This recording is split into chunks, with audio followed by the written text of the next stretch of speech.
Technology isn't just a part of our everyday lives anymore. It's become a frontier for global powers, with India right in the mix. So why not join the conversation? Take the Technopolitik Survey, created by researchers at the Takshashila Institution. It's just 10 simple questions, but your answers could help shape India's strategy in navigating the fast-changing world of high-tech geopolitics. Your voice matters, so let's make it heard. The link is in the bio.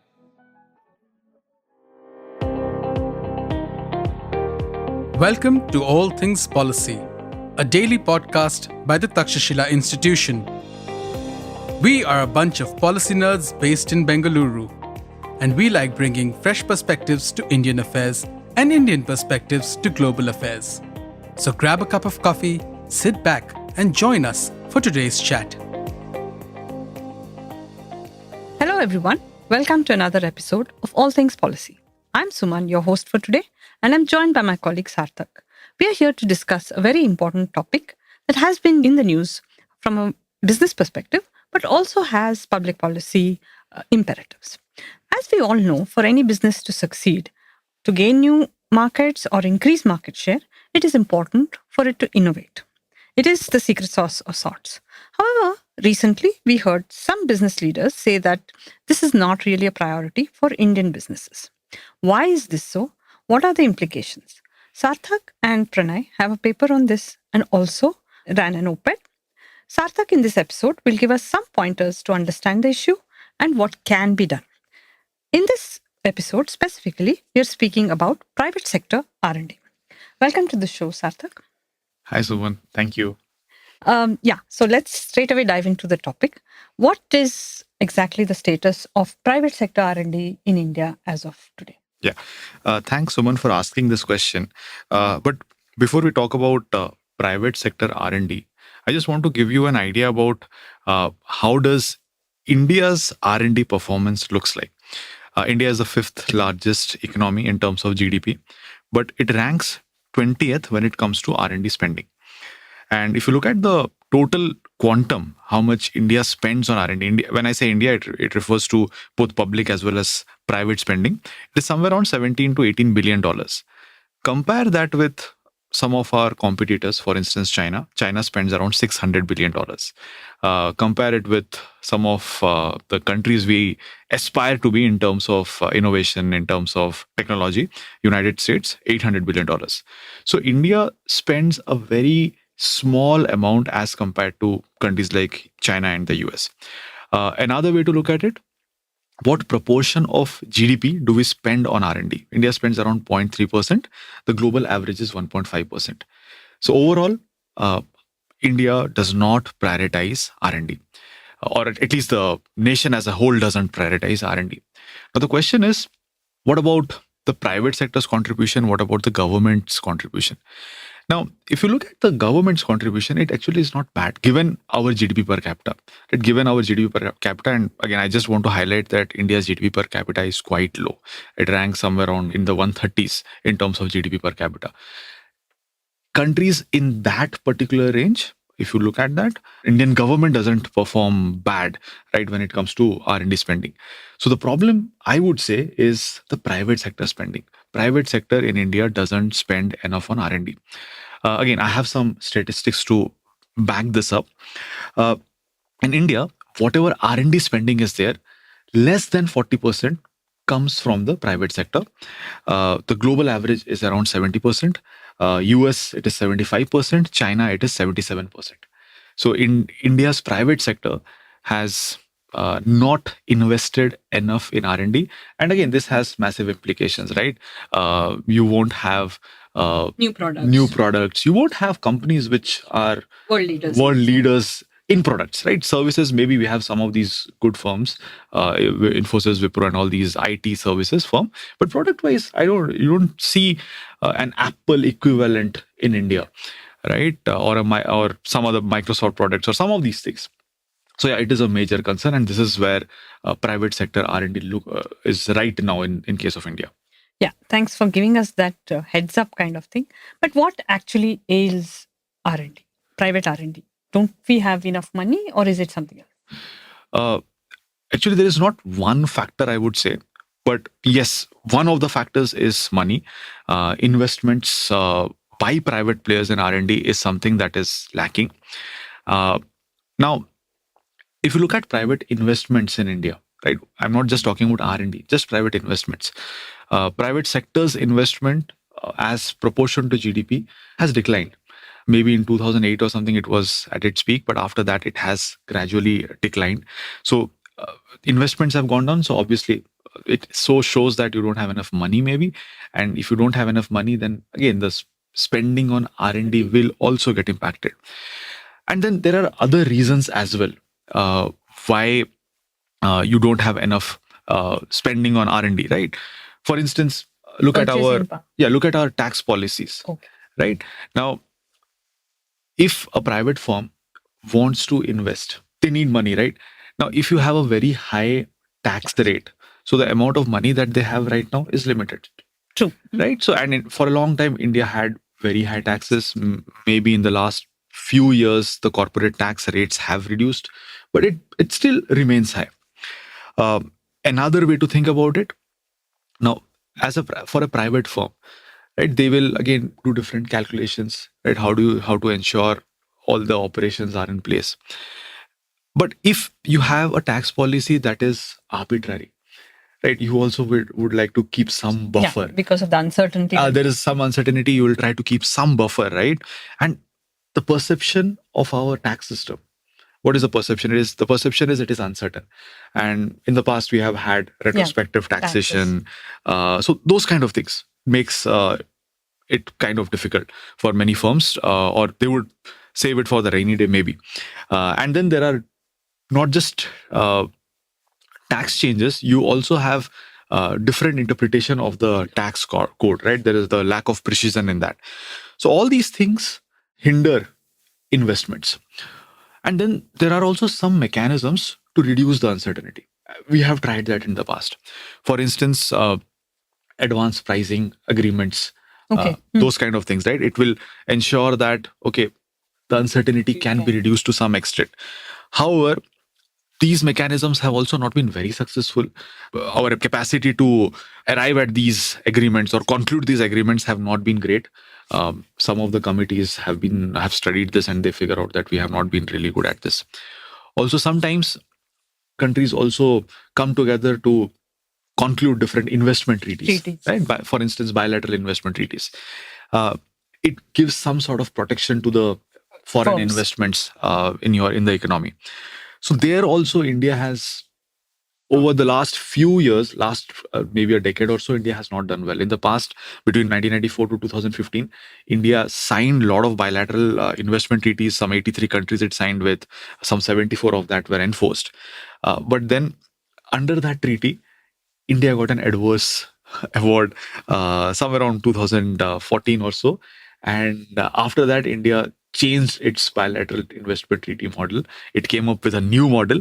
And that model was something which was not attractive enough. And it led to termination of many of the existing bilateral investment treaties. And some 77 were terminated. And right now, we have around 4 bilateral investment treaties. So that again has been a challenge. Right. So when it comes to investments, private sector doesn't have enough resource. And on top of that, all these things, right? The tax policies, the mechanisms to reduce some of these risks have also not been very effective. Yeah. Again, regulatory risk, as we call it, is high. And we see tax rates keep decreasing on different, on different products and services. So that creates probably a kind of uncertainty within companies, and therefore they're parking all their surpluses towards that and not so much investing in R&D. That's what I gather from the conversation up to now. But we have seen individual brilliance. We have seen individuals doing well. So Indians, we seem to be a talented lot. Then why, as firms, we are not innovating enough? That is a question. Or why are we not doing enough research is a question that comes to mind. So I'm sure there are many reasons for this, starting from our education system to the university system to whatever else that we can talk of. Can you just throw some light on these Yeah. So, reasons? first thing, right? You mentioned we are a talented lot. Yeah, I completely agree with you on this, right? We would like to know that We like to believe we are believe very that we are talented, and yeah, data also shows that, right? For instance, look at some of the global firms, right? Again, Indians are the ones who head these organizations, be it Google Google, or any of these top Microsoft. Microsoft, yeah, top-notch firms. So not necessarily they're Indians, but people of Indian origin, right, who have moved to US and then they have Assumed leadership roles. assumed different kinds of leadership roles. So yeah, I mean, we are a talented lot.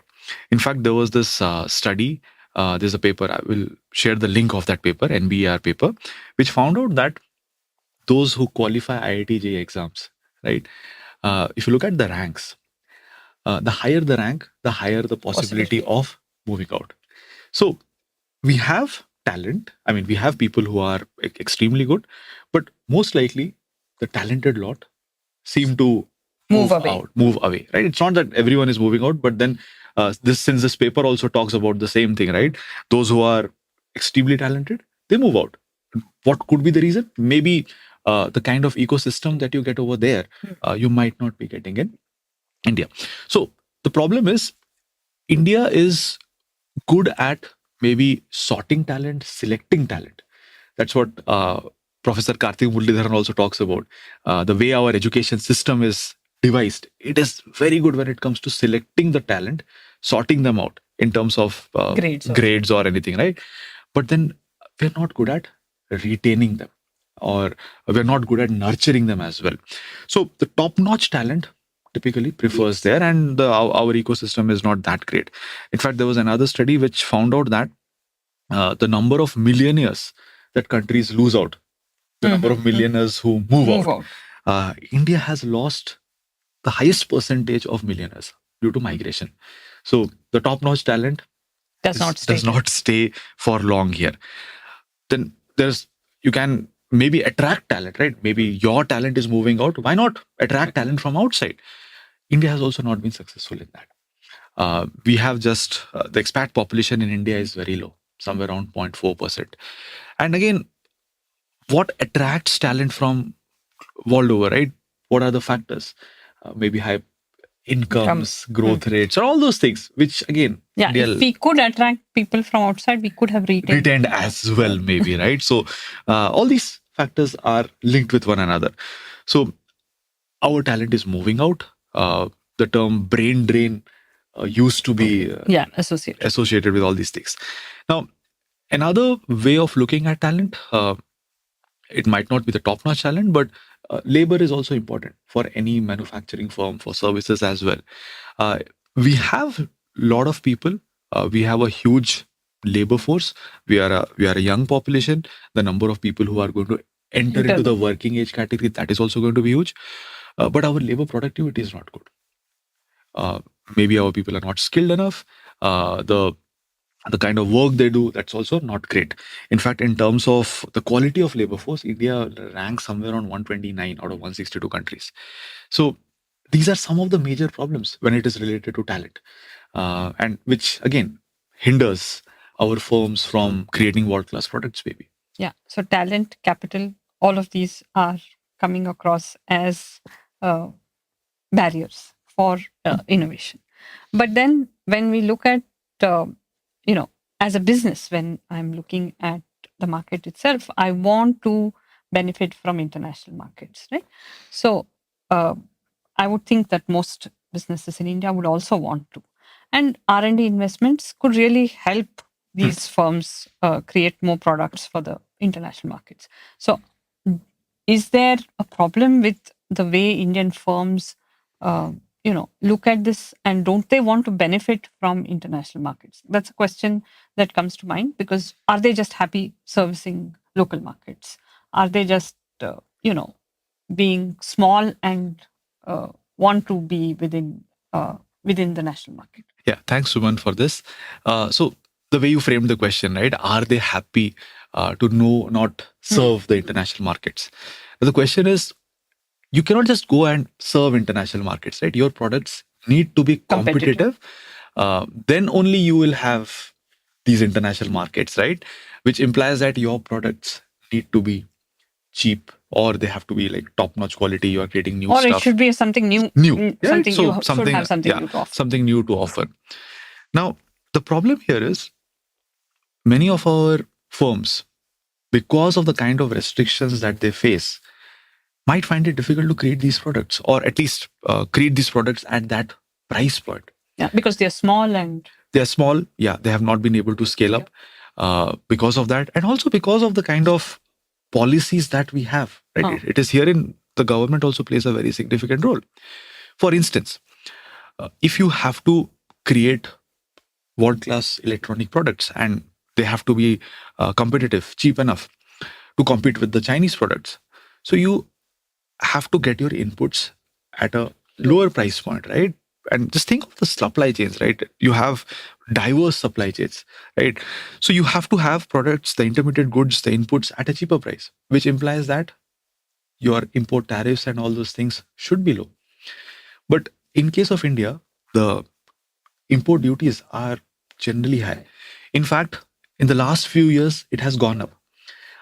If you look at India's import tariffs as compared to its competitors, especially in non-manufactured goods, compare it with Vietnam, compare it with Thailand, China, it tends to be high. Compare it with South Korea, it tends to be high.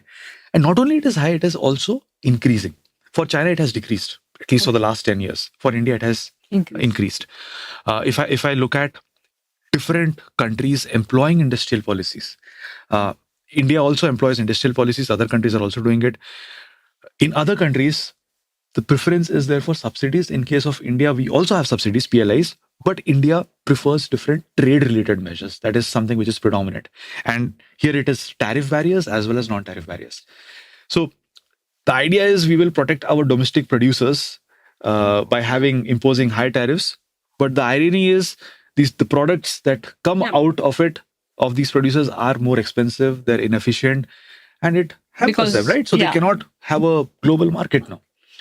In fact, ICRIER had a paper where they're talking about we should globalize so that we can localize. That means we should target the international markets, right? And for that, you need to reduce your tariffs, right? So this is one thing. This is one of the restrictions that has been imposed by the government. Another way to look at it is what are the different other things that you can do to ensure that your products are cheaper. For instance, look at our labor laws. Though we are saying we have a large labor population, and the labor laws that we have, it is extremely restrictive.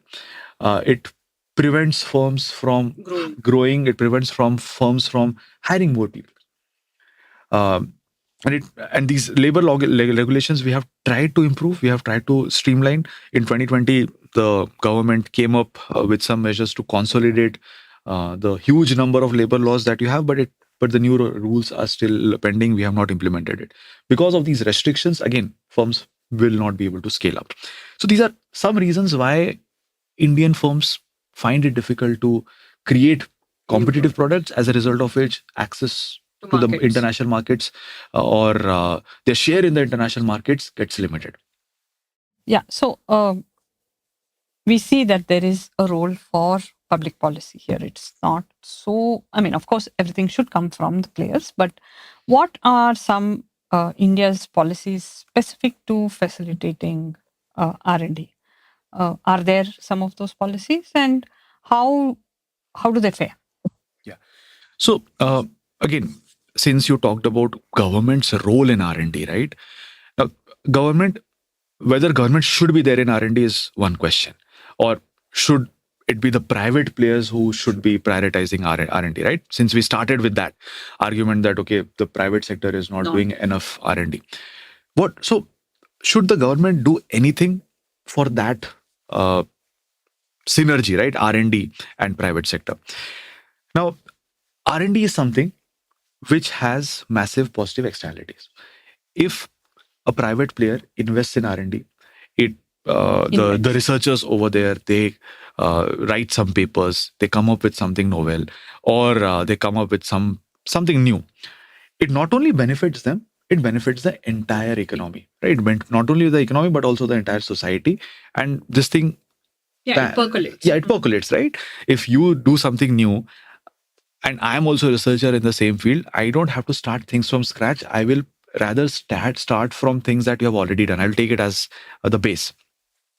So there is some external benefit because of the research and development carried out by private firms, private individuals. So it makes sense for governments to facilitate this, incentivize more firms to take up R&D or existing firms to expand their research and development further. So usually, world over, governments do some things to facilitate R&D by private players. In India also, we have done this.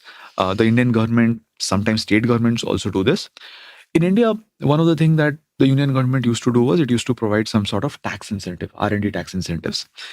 And previously it was 100%, it was increased to 150%, it was increased to 200% by 2016-17.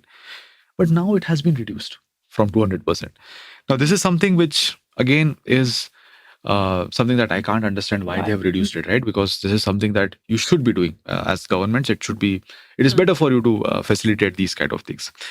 Apart from that, another way by which government can facilitate R&D is through is research through universities. Right? Universities are typically the place where you have people pursuing wacky ideas. Right, the young people can think along different dimensions. They can come out of the box thinking will be there, and you also have that ecosystem, right? You have researchers, you have the university professors, you have the library, you have the laboratory lab facilities, and all those things. So typically, the academia plays a very significant role in R&D system. For instance, right, in the US government, right, what they do, the US has a vibrant R&D ecosystem, and here the US government funds the universities. 30% of whatever spending is there, it is there on academia over there. But in case of India, the R&D, whatever subsidies or grants, right, from the government, just 5% of that goes to universities. Okay. Most of it goes to different government bodies to pursue R&D. For instance, CSIR and all those things.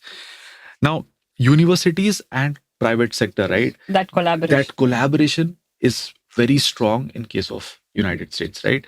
But that is not something which happens in India. Generally, their university industry linkage that we talk about is mostly broken in the Indian context. And the university is also not getting enough funding. So that is another challenge. How do you ensure that universities are deep, are central, or at least one of the centers of the R&D ecosystem? Apart from that, since I mentioned about government bodies conducting R&D, in India, the government bodies typically conduct R&D. There is not much of contracting out happens. Ajay Shah, Suzanne Thomas, they have a paper on this. They argue that government should contract R&D instead of doing it themselves. When the government themselves do it, there will be various limitations. They identify some of these things. There is inefficiency. Talent itself. Talent. That will be there. Again, how do you hold them accountable? That might be a question. There might not be enough spillover to the society. So those kind of issues are there. There's not much competition as well. So maybe we have to look at some of these things to address the problem. So you've given us some ways forward, but what should be the broader approach? What should be the way forward? Can you just elaborate on it? Yeah. So we identified some of the policy impediments, right? There's not enough investments happening. Private firms do not have enough resources with them. Then we have top-notch talent, but we have not been able to nurture them. We have not been able to retain. Firms in India find it difficult to scale up. The R&D ecosystem also has its own limitations. And again, within that, there are many issues. Now, one way to think about it is, for each of these things, identify solutions. And again, there are many studies on this, and there are a lot of literature on this. But as you can see, we have not been able to successfully address it, right? Private sector R&D has not increased. Compare India's, some of the top firms, compare it with Samsung Global R&D or Apple's R&D, how much they're investing, you'll get the picture. Pranay and I, when we were doing this, we were trying to study this, we looked at another way to solve this, or we looked at another way to approach this. If you are the government, you always have hundreds of things to do. Priorities. How will you prioritize? And also there is always this opportunity cost, right? You do this, you miss out on something. So why not identify things which are most important? One of the ways by which you can address this is maybe do a causal loop diagram, use systems thinking. And that's what we did, right? We looked at all these factors. We tried to also identify the linkages between these factors.